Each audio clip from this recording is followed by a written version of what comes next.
Minisforum just dropped the MS-A2, a 16-core mini PC. You've probably heard it's a great server or homelab rig, but is that all it's good for? Let's push it beyond its comfort zone. But first, the unboxing. Inside the box, the MS-A2 itself. Honestly, when I hit buy, I didn't even check the dimensions, so this is a nice surprise. It's way smaller than I expected. I thought it would be closer to the size of the Minisforum MS-A2 I reviewed recently, but nope, this one's compact. We'll take a closer look in a second. Then we get a power cable, a chunky 240 watts power brick, the usual stack of leaflets no one reads, and a 1 meter HDMI cable. In a smaller box, I have expected an Oculink adapter like we've seen in other pro-grade Minisforum PCs, but here's a U2 adapter for anyone wanting to run an extra U2 SSD instead of M2. They even throw in a dedicated power plug for it, and that's it. Clean and simple. Now let's get a closer look at PC itself. 196 by 189 by 48 mils, 1.4 kilos, aluminium shell with chamfered edges, no RGB distractions, just professional, understated hardware. The toolless base means upgrades are that simple. Pop it open, swap RAM or drives, done. On the desk, it feels serious, solid, more workstation than toy on my desk. I like that.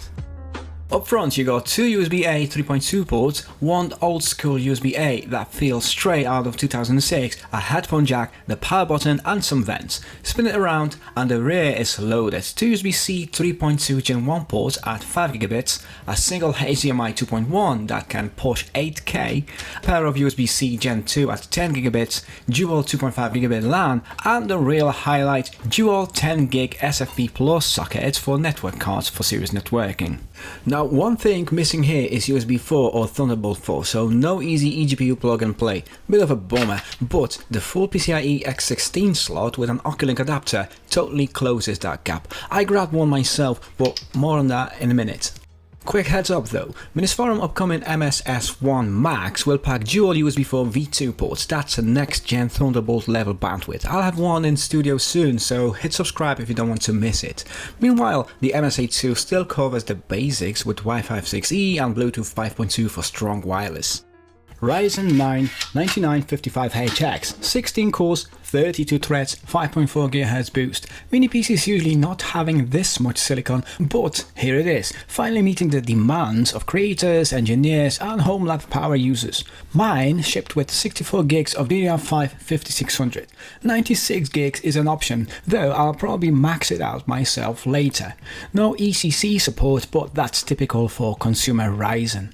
Benchmarks tell the story. Sidebench R23 hit 11,932 in multi-core, 2,108 single, Geekbench 6 scores 17,359 in multi-core and 3,052 in single.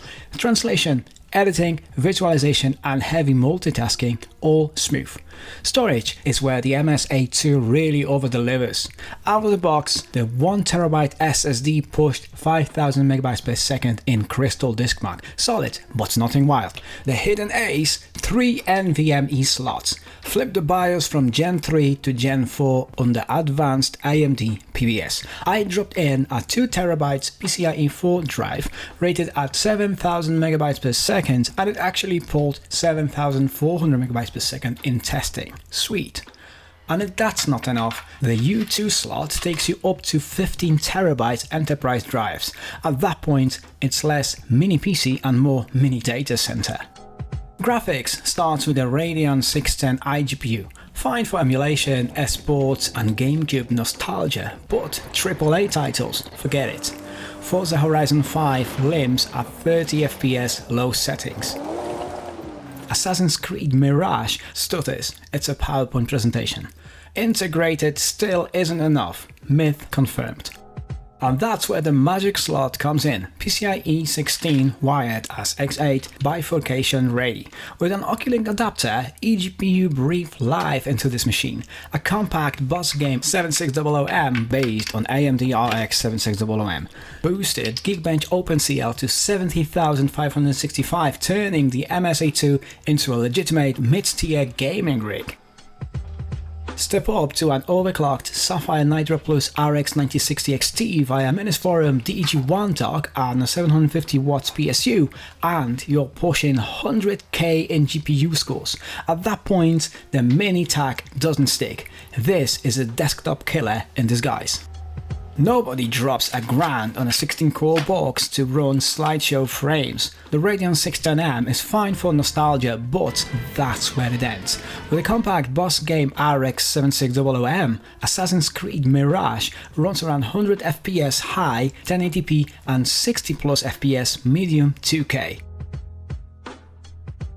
Forza Horizon 5, 160 FPS at 2K, nearly 200 FPS at 1080p, smooth, fluid, proper gaming, not mini PC gaming. Full review of that eGPU is coming soon, so check back if you're into it. Then I swapped the Minisforum DG1 dock with the overclocked Sapphire Nitro RX9060XT. Ridiculous. Mirage holds over 110 FPS on high with FSR 4 in 4K, and at 2K Extreme it also pushes 110 FPS. Forza smashes 400 FPS at 2K Extreme and stays above 200 FPS in 4K.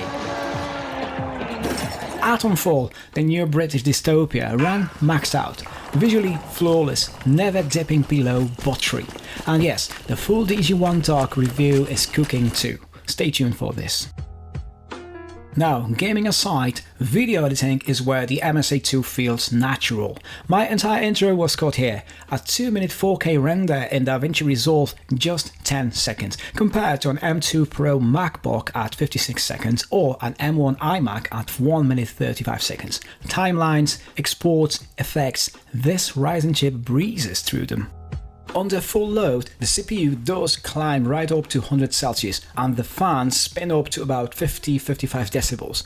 At idle it's around 39 decibels, so not silent but not hairdryer either. Now, throttling does happen, but honestly it's negligible in day-to-day work, and with a couple of tweaks you can tame it. Disable CPU boost if you want it cooler and quieter, or swap in some Arctic MX4 paste for even better temps. The cooling system itself is decent, 3 copper heat pipes, phase change materials and turbofans pushing airflow up about 30%. It's designed for 24/7 uptime, which is exactly what you want from the box like this. Power-wise, it sips about 25 to 30 watts at idle, and under heavy load you're looking at 135-145 watts, with spikes close to 200 watts. That's higher than your ultra-low power mini PC, sure, but for what's inside it's actually very efficient, and the 240 watts power brick, plenty of headroom for upgrades. So powerful but efficient enough that I don't feel guilty leaving it on all day. So who is it for? Creators, gamers only with an eGPU, desktop replacement seekers, homelab builders, Proxmox, Docker, Plex. It was built with you in mind. The MS-A2 isn't just another mini PC, it's a scalpel. Small, sharp, engineered for more than most desktop can handle, and it's not locked down. PCIe slot, triple NVMe, U2 enterprise SSD support, expandability that most tiny boxes can only dream of. Yes, you'll hear the fans when it's working hard, and no, there's no Thunderbolt, but those gripes pale against workstation level performance in a footprint this small. For creators, for home labs, for anyone tired of towers, this is it. Personally, I lean toward Minisforum AI X1 Pro for my video editing and gaming setup, and I've already reviewed that one if you want to compare. Thanks for watching, and while you're here, don't forget to subscribe. I know you want to. Family Pop TV.